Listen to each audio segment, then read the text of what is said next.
परीक्षा होगी,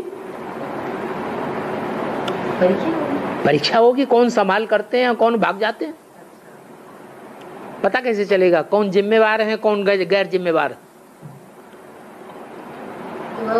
परीक्षा नहीं होनी चाहिए। फिर गीता पाठशाला खोले बैठे हैं, अरे बाबा तो आते ही नहीं। अब तो जैसे ब्रह्मा बाबा चले गए वैसे ये भी बाबा, ये भी आया राम गया राम। गीता पाठशाला बंद करके बैठ गए। इंतजार करेंगे ना बाबा, साल भर के बाद वापस आएगा। साल भर के बाद, और ना आया तो आएगा पक्का निश्चय। तो ना आया तो आएगा, ये तो निश्चय है ना बाबा। ये क्या बात हुई? दूसरे रूप में आ गया तो उन्होंने पहचाना, तो वो तो बहुरूपी है। वो तो साल भर भी बहुरूपी में ही रहेगा। अरे बाबा ने बोला है ये ब्रह्मा तो पुरानी जूती है। क्या भारत में स्त्री को जूती माना जाता है? मुरली में क्या बोला? भारतवर्ष में स्त्री को जूती माना जाता है। ये ब्रह्मा भी पुरानी जूती है, माने ये जूती भी खलास होने वाली है, फिर नई जूती लेंगे। भारत में एक स्त्री मर जाती है तो दूसरी तीसरी चौथी भी कर लेते हैं। इसका मतलब इशारा दे दिया, कितनी बदली करेंगे? कम से कम 4 तो बदली करें।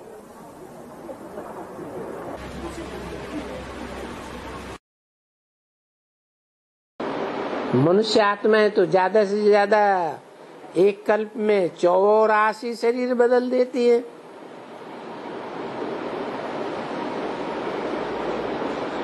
शिव परमपिता परमात्मा शरीर नहीं बदलते।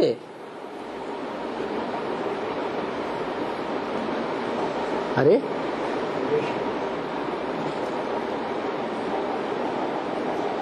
36 में, 47 में, 76 में या भविष्य में आने वाले 40 वर्ष पूरे होने वाले टाइम पर शरीर बदलते हैं या नहीं बदलते हैं? बदलते हैं। अभी तो कहा मैं घड़ी घड़ी शरीर तो नहीं बदलता हूँ।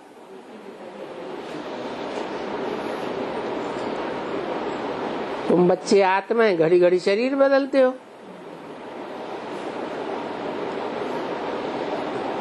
तो सन 36 में भी जिस शरीर में आया वो शरीर बाद में लोप हो गया क्या? रहता है या नहीं रहता है? हैं? नहीं रहता। अच्छा, शरीर एक प्रकार का होता है या 2 प्रकार के?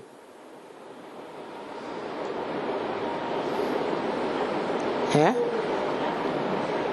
ये जो स्थूल शरीर हम देखते हैं यही शरीर है या ये स्थूल शरीर छोड़ने के बाद भी शरीर रहता है? हैं? सूक्ष्म शरीर रहता है ना।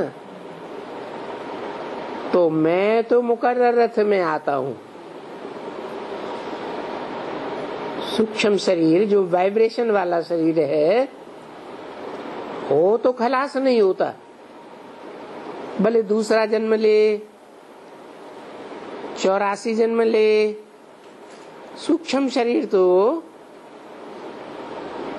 अपने पूर्व जन्म के संस्कारों के अनुसार रहता ही है। तो वो सूक्ष्म शरीरधारी आत्मा वाइब्रेशन के आधार पर उसमें शिव बाप काम करते रहते हैं।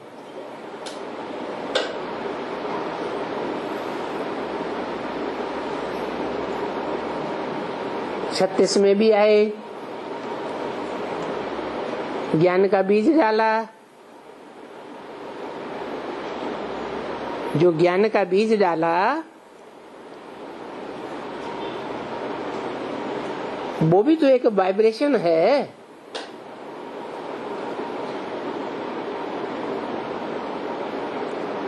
वो वाइब्रेशन का बीज ब्रह्मा की वाणी में भी है, दादा लेखराज की वाणी में वो बीज है। जब बाप प्रत्यक्ष होते हैं तो विस्तार में प्रत्यक्ष होता है। वाइब्रेशन तो वो ही है। जिन वाइब्रेशन से, जिन संस्कारों से सूक्ष्म शरीर तैयार होता है, वो सूक्ष्म शरीर सारी मनुष्य सृष्टि का बीज है। इस मनुष्य सृष्टि के बीज में परमपिता शिव संगम युग में प्रवेश करते हैं।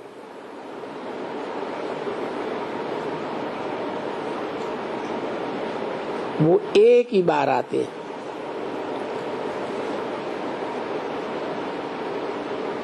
तो कौन सा एक ही बार कहें? न 36 कहें, पतित पावन का बार, न 47 कहें,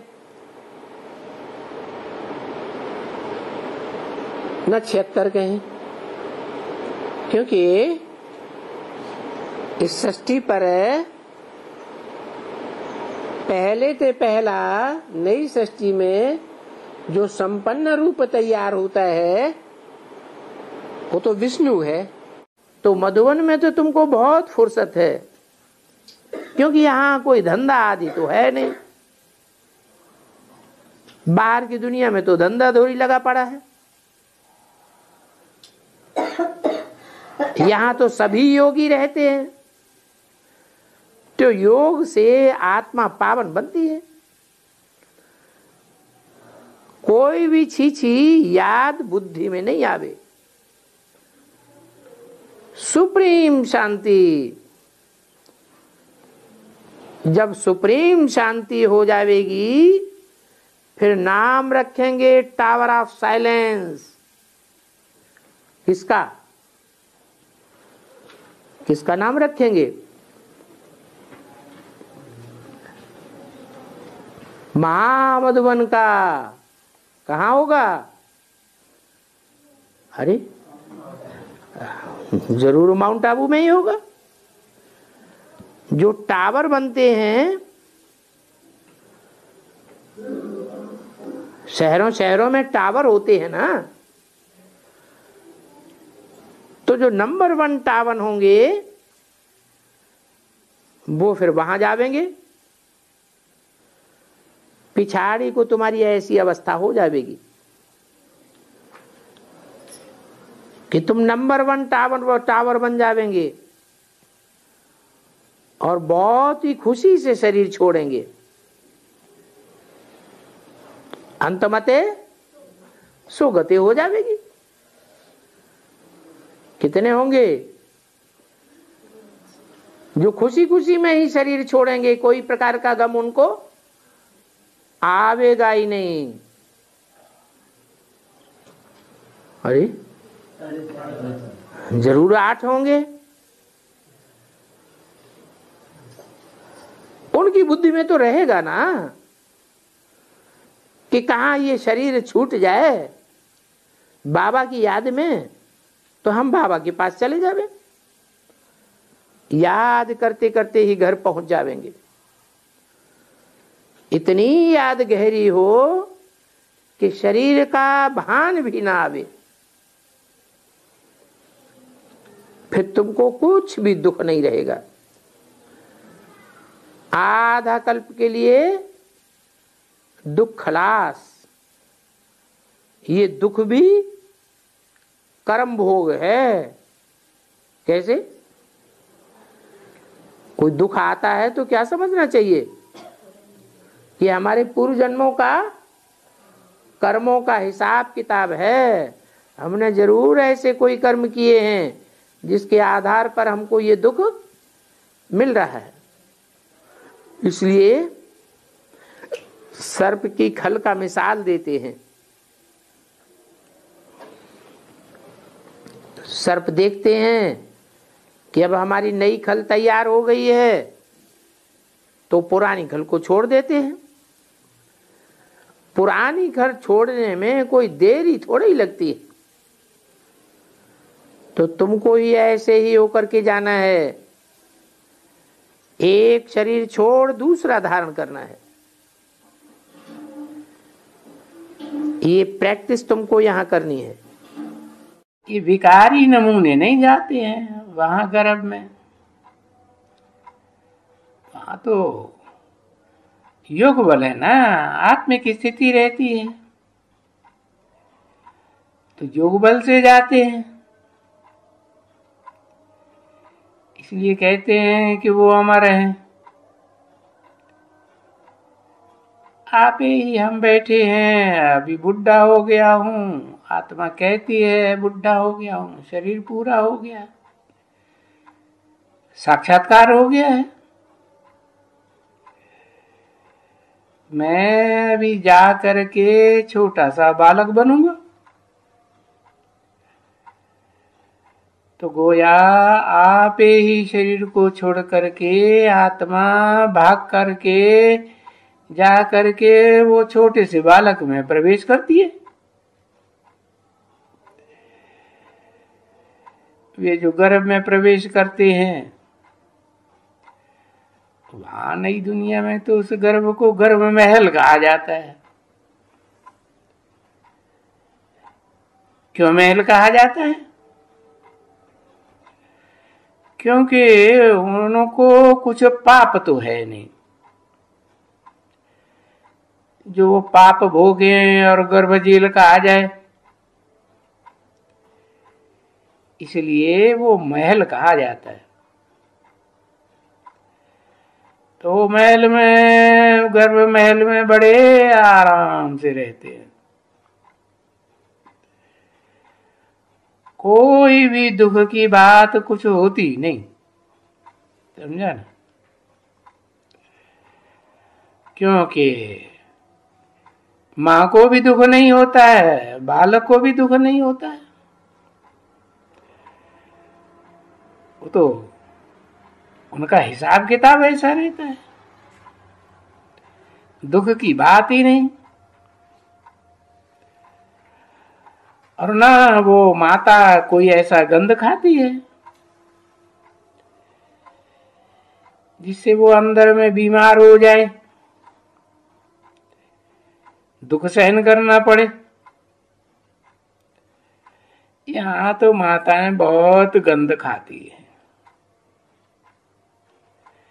तो उस गंध का असर उस बच्चे को भी पड़ता है अंदर ही अंदर।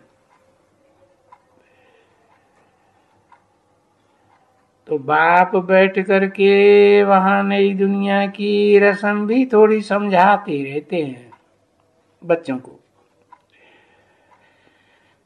कि तुमको अभी अपने नए धाम में जाना है। क्यों?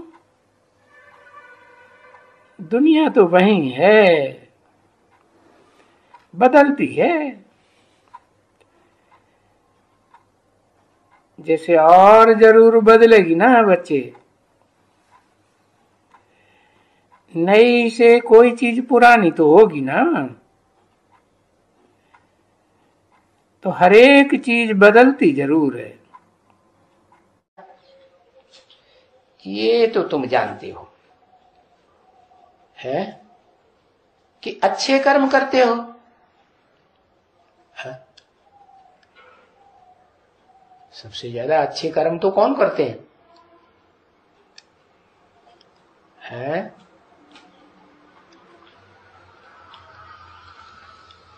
हाँ, देवताएं अच्छे कर्म करते हैं, अच्छे कर्म करते हैं तो उनको अच्छा ही मिलेगा। यहां कर्म नीचे वो करेंगे तो फिर नीची प्राप्ति होती है। तो जो जो अच्छा कर्म करता है तो वो जाकर के दूसरे जन्म में बहुत अच्छे कुल में जन्म लेता है। ये बहुत अच्छा कुल क्या हुआ है? एक तो देवताओं का कुल और फिर दूसरा देवताओं का कुल तो कहेंगे 16 कला संपूर्ण। हाँ, उनको कहेंगे वैष्णव कुल। ये बाबा भले चला जावे, मुरली में वाक्य है, ये बाबा भले चला जावे लेकिन मम्मा यज्ञ की अंत तक पालना करेगी। चलो पहले बेसिक नॉलेज में ही पकड़ लो। बेसिक नॉलेज में अम्मा कौन है?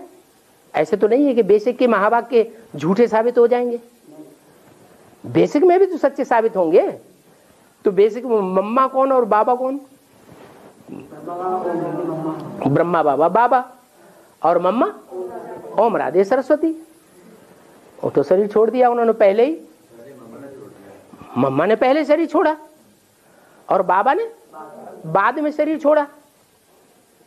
तो ये तो समस्या हो गई क्या कि ये बाबा ने क्या कह दिया, मम्मा अंत तक यज्ञ की पालना करेगी और बाबा भले चला जावे। चलो बेसिक में बाबा भी गया और मम्मा भी गई, तो क्या बाबा का महावाक्य झूठा हुआ? झूठा कैसे हो सकता है? बाबा ने तो पहले ही बता दिया, इन ब्रह्मा सरस्वती को मम्मा बाबा नहीं कहेंगे। तो साबित हुआ उनकी तो बात ही नहीं। फिर किन को मम्मा बाबा कहेंगे? जो यज्ञ के आदि में मम्मा बाबा के भी मामा बाबा थे। मम्मा बाबा को भी पढ़ाई पढ़ाते थे, डायरेक्शन देते थे, टीचर बनकर बैठते थे, उनमें शिव बाबा प्रवेश करते थे। ऐसे बाकी मुरली में है ना। तो असली मम्मा बाबा कौन हुए? आदि वाले। उनमें से कहा है कि एडवांस ज्ञान जब शुरू होता है और बाप के रूप में जब प्रत्यक्ष होता है तो उस समय बाबा भले चला जावे। क्या है? सुप्रीम सोल को बाबा कहा जाता है क्या? साकार को बाबा कहा जाता है या सुप्रीम सोल को बाबा कहा जाता है? साकार को बाबा कहा जाता है। माने बाबा जो है वो भले चला जावे। तो जो निमित्त बनता है उसकी तो याद रहती है। मालूम पड़ता है ना कि हम ज्ञान में जो बुद्धि जा रही है वो कौन से साकार के पास ज्यादा जा रही है? जैसे मान लो ब्रह्मा कुमार कुमारी हैं तो उनकी बुद्धि ज्यादा किसके पास खींचती है? हाँ, बढ़िया होंगे तो ब्रह्मा के पास, मध्यम होंगे तो दीदी दादी दादाओं के पास, नहीं तो फिर आपस में ही एक दूसरे को गुरु बना के बैठ जाते हैं। सीढ़ी में दिखाया है ना, क्या मनुष्य का गुरु बन के बैठ जाता है। तो पता तो लग जाएगा ना। मतलब ब्रह्मा की सोल के बारे में तो पक्का पता चल गया सबको। वो तो कृष्ण के रूप में जन्म लेगी सती में। क्या साबित हुआ कि अगर उनको ही कोई बहुत याद करता है तो कब से आएगा? सतयुग के पहले जन्म से, पहले sin से आएगा। तो पहले sin में कितने कला संपूर्ण होते हैं? प्योर 16 कला संपूर्ण। कृष्ण को याद करने वाले जिनकी बुद्धि कृष्ण में ज्यादा लटकती है, खिंचती है, तो वो वहां जरूर जाएंगे। तो फिर उतना फिर प्योर भी तो बनना है ना खुद। ऐसे नहीं कि मार पीट के बने, वो हिसाब किताब खलास करके बने धर्मराज के पास जाके।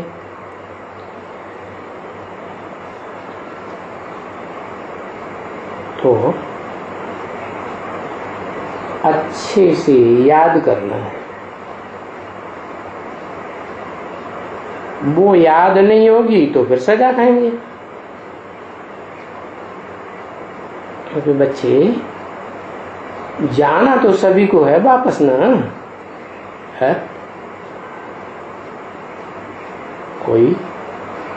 कोई आत्माएं ब्रह्मा के पीछे जाएंगी, माना कृष्ण वाली आत्मा के पीछे जाएंगी। कोई आत्माएं उनकी डायनेस्टी में आने वाली नारायणों के पीछे जाएंगी ना। कोई फिर किसके पीछे जाएंगी? वो दादी परदादी तो हो गई ना, नारायण के राज्य में आने वाली, पीढ़ियों में आने वाली। फिर त्रेता युग आता है तो त्रेता युग में आने वाली आत्माएं किसके पीछे जाएंगी? अरे अटक गए।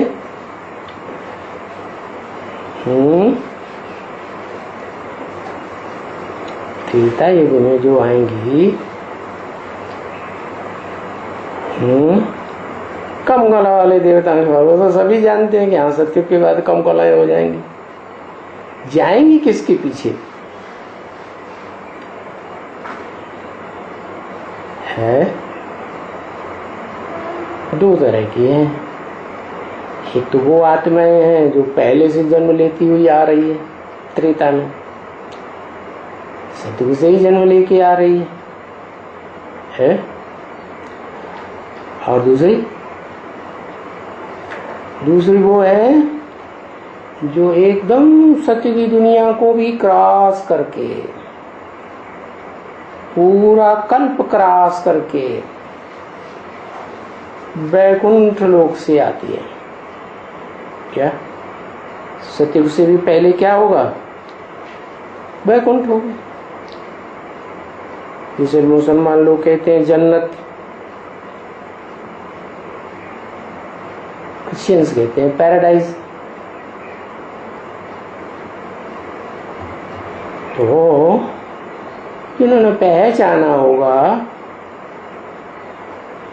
किसको है? जिन्होंने पहचाना होगा, अच्छा मान लो लक्ष्मी को पहचाना होगा, बुद्धि ज्यादा लक्ष्मी में खींच रही है तो त्रेता की फर्स्ट जन्म में नहीं आएंगे। ये क्या कहती है शिव बाबा है? अच्छा सत्युग के आदि में जो कृष्ण वाली आत्मा है उसके साथ वो आत्माएं नहीं आएंगी। लक्ष्मी, आदि लक्ष्मी वाली जो वैकुंठ में अतीन्द्रिय सुख भोगती है क्या कलातीत स्टेज में, तो वो आत्माएं नहीं आएंगी सत्य में है? तो बोला क्यों नहीं वो भी आएंगी? खैर, और द्वापर में भी इस्लाम धर्म की होंगी, वो इब्राहिम के पीछे जाएंगी। जब ज्ञान मिलेगा तो उन्हें पता तो लग जाएगा क्या है कि हम इब्राहिम के पीछे जाने वाले हैं या इब्राहिम जिनमें प्रवेश करता है उनके पीछे जाने वाले हैं। जिनमें प्रवेश करता है नारायणों में, कोई एक नारायण है सतयुग का, ऊंची स्टेज वाला ही होगा ना कि मध्यम का होगा? ऊंचा होगा। तो उसको जो पहचान लेंगे, उसके नजदीक जो रहे होंगे वो फिर उसी के पीछे जाएंगे है? जैसे क्रिश्चियन धर्म है तो क्राइस्ट के पीछे जाने वाली आत्माएं जब से क्राइस्ट आया है तब से जान जाएंगी।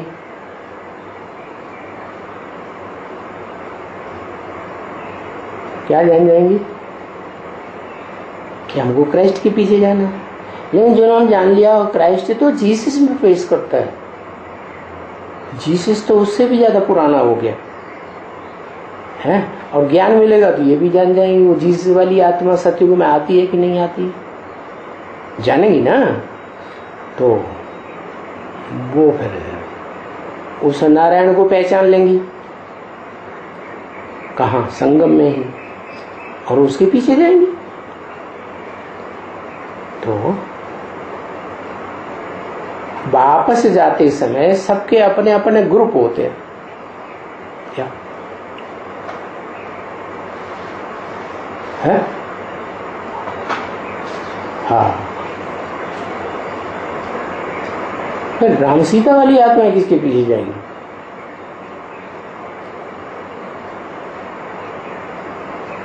है? चुप, अरे किसके पीछे जाएंगी? है लक्ष्मी नारायण के भी। लक्ष्मी नारायण अलग है, और लक्ष्मी नारायण ऊंचे हो गए और राम वाली आत्मा नीची हो गई।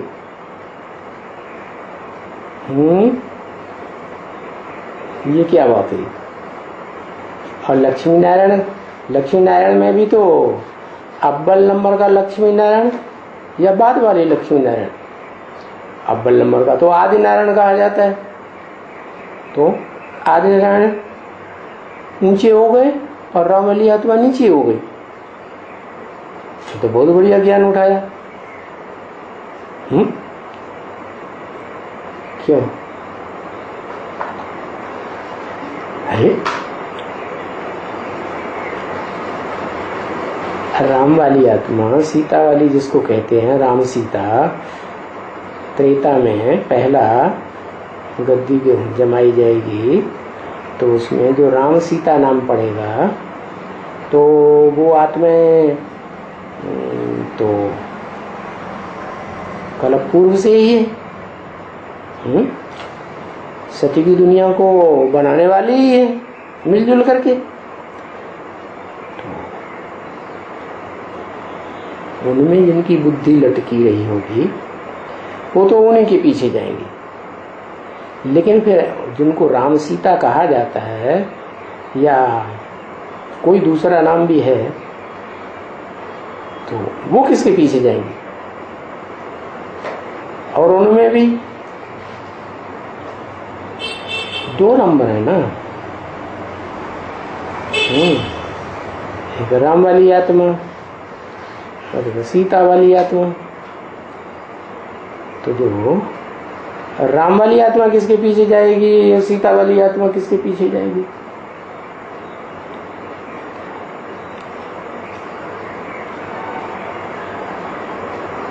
है वाह भाई, बड़ी बड़ी देर लगाते।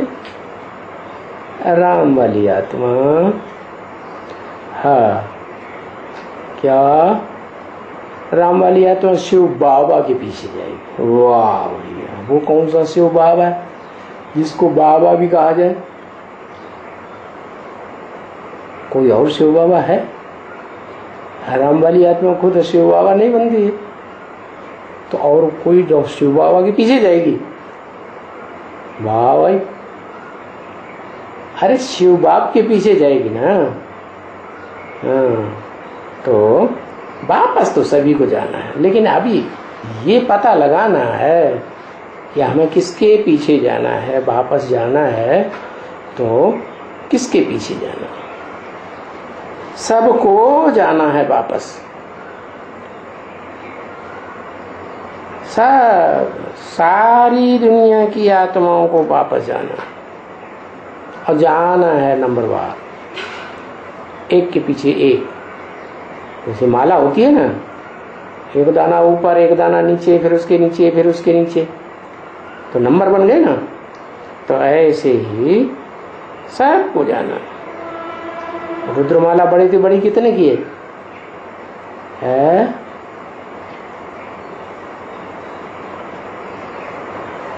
बड़े थे बड़ी रुद्रमाला, बड़े थे बड़ी पूछ रहे हैं तो वो रुद्रमाला बड़े के बड़ी कितने की है, कितनी संख्या की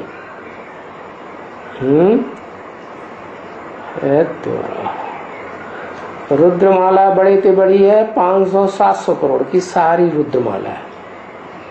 क्योंकि शिव ही जब प्रवेश करते हैं तो उनका नाम ही रुद्र है, जिनके नाम से रुद्र ज्ञान यज्ञ शुरू होता है। देने वाला कौन? शिव या शंकर, जिसमें प्रवेश करते हैं। तो फिर तो उनकी माला कितने की हुई? शिव की माला सारी सृष्टि 500-700 करोड़ मनुष्य आत्मा है, सारी रुद्रमाला हो गई। अच्छा, तो जो विवाह की आत्माएं हैं वो सब जाएंगी। कहाँ की आत्माएं?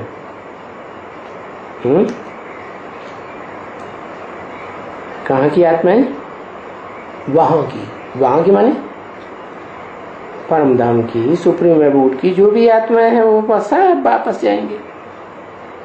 छुट्टी लेके जा रही है, बाबा बोले मुरली में बरसात छुट्टी लेके जा रही है। बरसात छुट्टी लेके जा रही है, बरसात छुट्टी लेके जा रही है, बाबा की मुरली में सुने। तो इनके बाद जो 18 के बाद जब बरसात कब से छुट्टी होगी, इस तरह से मुरली उरली नहीं होगा। अभी ज्यादा बोल की बरसात हो रही है कि आगे चल करके जो ज्ञान फैलेगा वो बोल का ज्ञान सुने फैलेगा। बोल का फैलेगा। आगे चल करके जब भगवान बाप शिव बच्चे के रूप में प्रत्यक्ष रूप से प्रत्यक्षता रूपी जन्म लेंगे तो ज्यादा बोल करेंगे या 2 शब्द सुन के ही विश्वास पक्का हमेशा के लिए बैठ जाएगा। 2 शब्द सुनने की पक्का हो जाएगा। 2 शब्द सुनने की तो यही होना है। तो बोला जाता है बाप दादा, खुदान खास्ता बाप अगर शरीर छोड़ता है तो सारी सत्ता किसके हाथ में आती है? दादा के हाथ में आती है। अब राम वाली आत्मा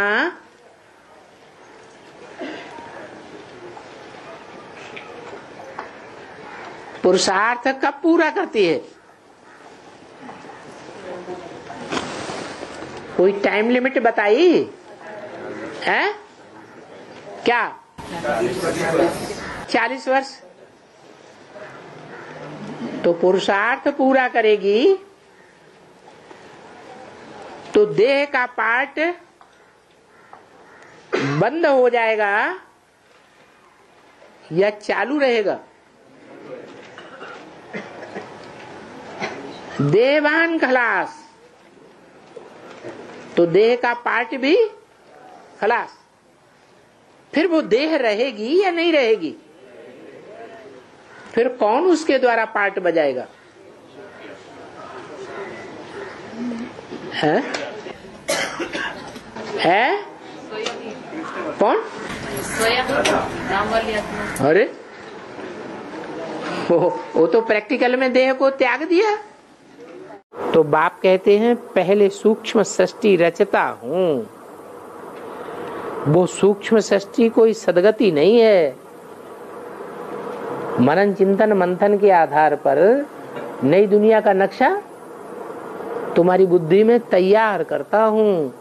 वो नई दुनिया का जो नक्शा सूक्ष्म में तैयार होता है वो कोई नई दुनिया नहीं है, वो कोई तुम्हारी सदगति नहीं है। ये ब्रह्मा विष्णु शंकर भी अपना पार्ट बजाए फिर वापस चले जाएंगे। क्या कहा? जो सूक्ष्म वतनवासी ब्रह्मा विष्णु शंकर हैं वो भी अपना पार्ट बजाए कहाँ चले जाएंगे? कहाँ वापस आएंगे? वापस कहाँ जाएंगे? निर्वाण धाम जाएंगे। निर्वाण धाम ऊंचे ऊंचे धाम है। ऊंचे ऊंचे पार्ट बजाने वाली आत्माएं कहाँ रहेंगी?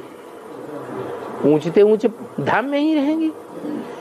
अरे वो तो राजधानी स्थापन हुई, उसका काम पूरी राजधानी स्थापन करता है और वापस चला जाता है। उसका काम